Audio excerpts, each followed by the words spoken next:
cara yang penting kita belajar hadis. Sebab tu anak tekankan semua, kadang-kadang banyak contoh tu tidak sesuai dah dengan zaman kita dan tak ada di zaman kita.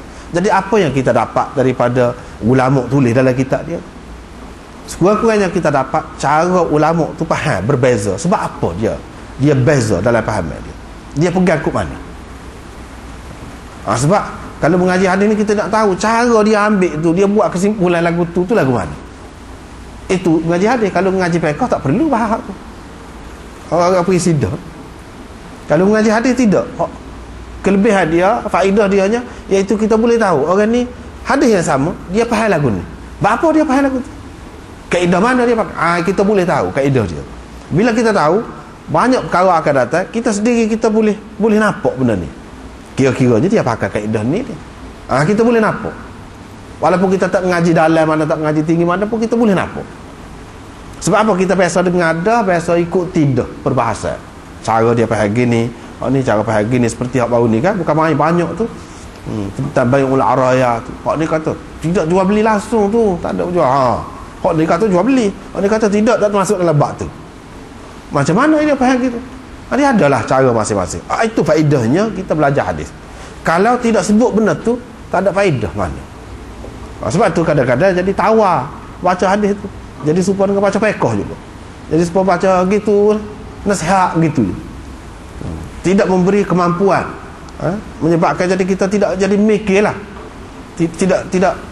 Tidak beri otak kita. Ni dia sebut ni. Sesiapa yang membeli hamba, maka harta hamba itu adalah kepunyaan orang yang menjualnya, kecuali kalau pembeli mensyaratkan. Jadi maknanya di sini dalam jual beli ni ada syarat yang tidak bercanggah dengan muqtadal aqd. Orang panggil dengan kehendak akad itu. Tak payah syarat pun tak apa. Ataupun kalau syarat lagu tu memang kehendak akad tu memang dengan maksud tu dah.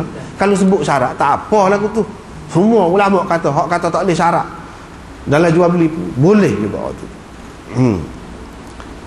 Kita kata apa dia, saya nak beli tanah ni dengan awak. Siapa syarat? Syarat saya nak nan ya, kata. Ikut demo lah, nak gapo pun dan demo beli kan. Jadi syarat tu tak perlu tu, kalau tak sebut pun tak apa. Syarat tu memang maksud asal tanah tu dah. Kalau kita beli tanah padi, tak payah royak, tak payah syarat. Saya nak tanah padi, syarat agak dia. Kalau royak pun memang semua boleh terima hak tu. Sebab apa? Itu termasuk di dalam kehendak akad jual beli itu. Kalau beli tanah padi tak kena tanah getah. Kira-kiranya nak tanah padi ni, jadi tak payah syarat. Kalau syarat tu boleh terima, tidak bercanggah dengan akad tu sendiri. Hak tak bolehnya kalau syarat ya nampak bercanggah dengan akad. Situ ada khilafnya, ada khilaf. Jadi di sini kecuali kalau pembeli buat syarat. Macam hak tadi kan dia syarat. Dia syarat ada faedah untuk dia lah, kita kata. Sebab apa hak ni kata tak boleh, hak ni kata boleh? Sebab dia pandangnya masing-masing lah. Dia kata pasal hak ni dia ada milik dia kan, milik dia, dalam milik dia buah tu, buah. Jadi boleh ke dia, boleh dia. Kalau syarat tu maknanya tak kena lah, kata dia. Sebab tu dia tak terima syarat tu. Macam Ibn Abi Laylan tak terima, macam Imam Abu Hanifah tak terima. Sebab apa? Boleh kepada penjual belaka. Sebab asalnya hak dia mengikut Imam Abu Hanifah. Penjual macam tadi lah, hak buah tadi asalnya hak dia. Jadi kalau nak dengan syarat lah, dengan syarat. Kalau tidak boleh ke dia lah, sebab hak dia asalnya. Hak ni pun mana hamba tu dan harta yang ada pada hamba. Lagu mana pula hamba ni boleh milik harta pula? Situlah bendanya. Situ ada khilaf.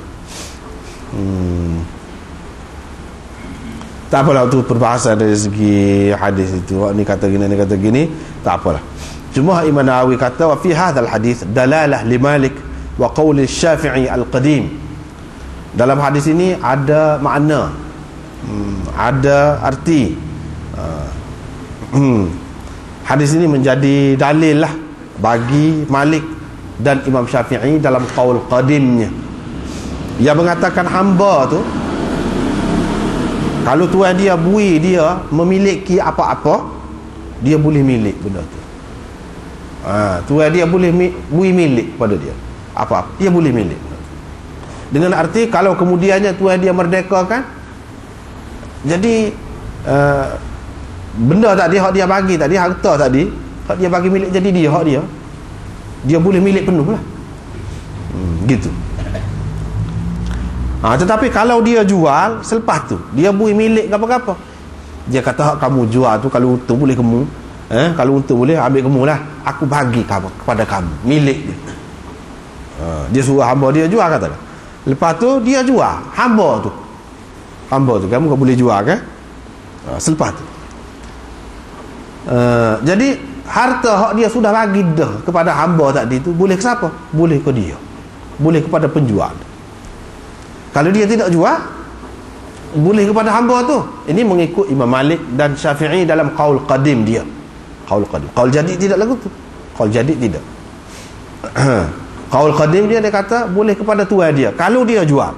Kalau dia tidak jual, boleh milik hamba tu lah. Lepas tu kalau dia merdekakan hamba tu milik lah. Gitu. Barang tadi ataupun duit tadi.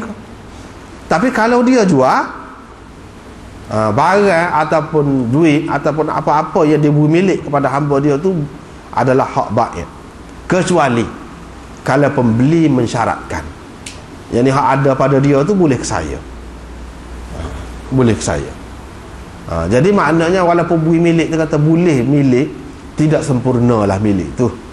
Kalau tidak macam mana dia boleh pembeli ke apa syarat boleh ke dia ke apa harta hamba tu. Jadi Malik dan Syafi'i dalam qaul qadim dia pegang dengan zahir hadis ni lah. Pegang dengan zahir hadis ni, iaitu sesiapa yang beli hamba, maka hamba itu adalah hak orang yang menjualnya, kecuali kalau pembeli mensyaratkan. Dia ikut zahir tu, dia pegang zahir. Syafi'i dalam qaul jadid, Abu Hanifah dan ramai lagi yang lain, dia kata hamba tak boleh milik apa satu. Mana boleh milik? Kalau tuan dia boleh milik, tak milik. Tak boleh milik, kata dia. Mereka, lepas tu hadis ni kata ni boleh ni.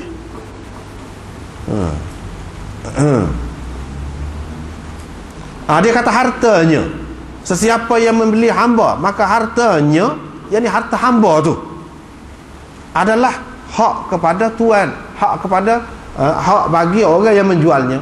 Dia kata harta hamba, jadi maknanya hamba tu boleh milik, sebab lam itu lil milk ataupun litamlik, memberi makna milik, gitulah. Milik. Sebab kita kata ni pen ni milik saya, milik saya, hak saya. Itu makna lamnya. Supaya juga di sini famaluhu, harta dia tu di sini dia idhafah. Di sini bukan maknanya alam, tidak. Idhafah itu pun memberi makna milik juga. Selain daripada lam, kalau idhafah pun memberi makna milik juga, gitulah.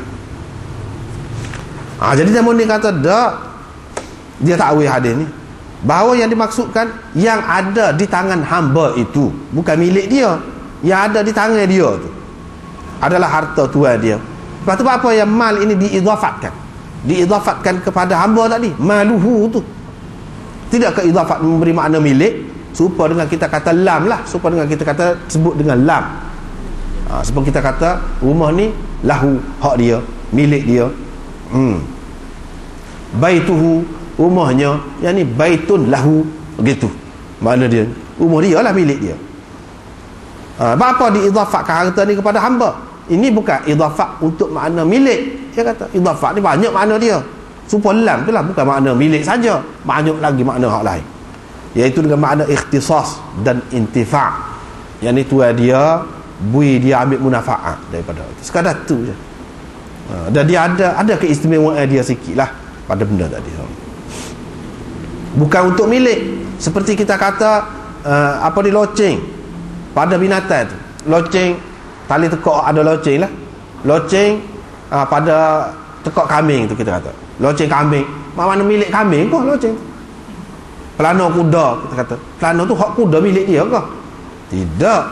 Tetapi oleh kerana ada ikhtisas dengan dia tu, sebab itu diidhafatkan, dipanggil idhafat. Jadi idhafat di sini tidak memberi makna milik tetapi memberi makna ikhtisas dan intifa'.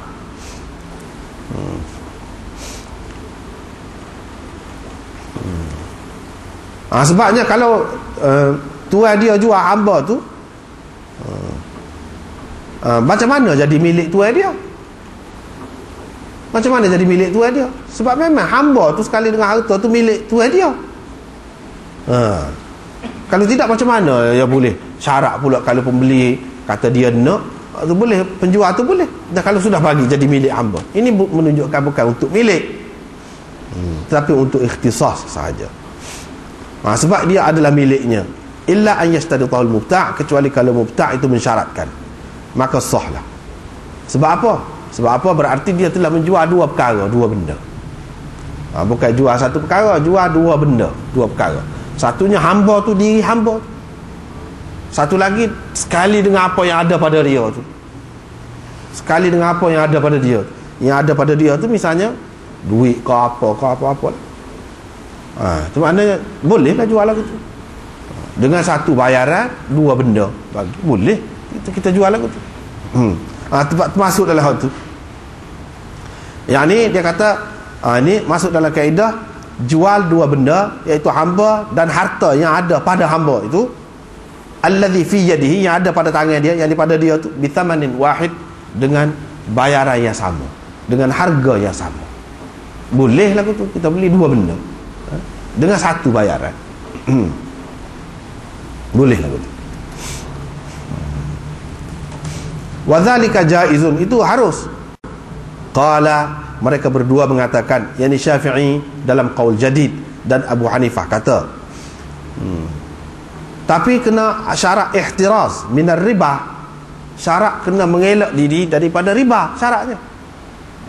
Ini satu benda lain pula ni. Syafi'i kata kalau harta yang ada pada hamba tadi, harta yang ada pada hamba tadi, ya tuan dia bui milik lah kita kata tadi, berupa dirham, tidak harus dijual hamba dan dirham itu dengan dirham, tak boleh pula. Itu dia kena faham lah. Mana kalau kita mengaji kitab ni, kitab-kitab lama ni, dia bukan untuk nak faham benda hak semasa, kita kena faham dalam sejarah, kita pun boleh tahu dah sejarah ini. Apa yang tak boleh? Dirham ni dia begini, apa yang tak boleh jual hamba tu. Lepas tu pada hamba tu ada harta hak tuan dia bui kepada hamba tadi, ataupun kalau kita tak terima hamba tu boleh milik, maknanya hak tuan dia lah juga ada pada hamba tadi. Kalau berupa dirham juga tak boleh nak jual dengan dirham tu apa? Tidak kepitih dulu dirham, lepas tu tak lepas tu tak boleh belilah. Lepas tu dia kata harta yang ada pada harta ni bukan tanah, bukan baju, bukan kain saja, termasuklah duit misalnya. Kalau duit tu duit perak, lagu mana? Tak boleh jual ke? Lagu mana hadis ni? Sebab itulah dia bahas. Dia kata sebab gini, dirham ni duit perak. Duit perak. Zaman dulu orang buat duit ni dengan perak, betul tu. Dengan perak.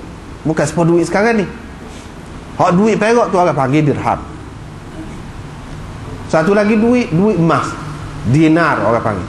Memang duit tu emas sungguh. Duit tu emas semua. Cumanya satu negeri dengan satu negeri, emas tu emas lagu mana, emas berapa tu tak serupa lah. Tak serupa. Tetapi emas lah juga. Memang daripada emas duit tu. Dia berbuat ni satu dinar, hak ni 2 dinar, mengikut timbangan dia. Dan dia mengikut timbangan dia. Seberat ni 1 dirham, berat ni 2 dirham, berat ni 1 dinar, berat ni 2 dinar. Begitu. Jadi tak boleh kalau harta yang ada pada hamba saat ni berupa perak. Kalau sekiranya kita nak beli dengan perak, dengan duit perak kau, ataupun dengan perak tidak duit perak, kau ada pada hamba tadi pun perak juga. Sebab apa? Sebab itu bahan ribawi. Bahan ribawi. Bila pertukaran bahan ribawi, tak boleh, tak serupa, tak boleh, tak serupa. Dia kena sama banyak. Dia kena sama banyak. Kalau tidak tak boleh. Sama timbangan dia. Kalau tidak tak boleh, dia jadi riba. Yang baru ni yang kita sudah sebut dah kan,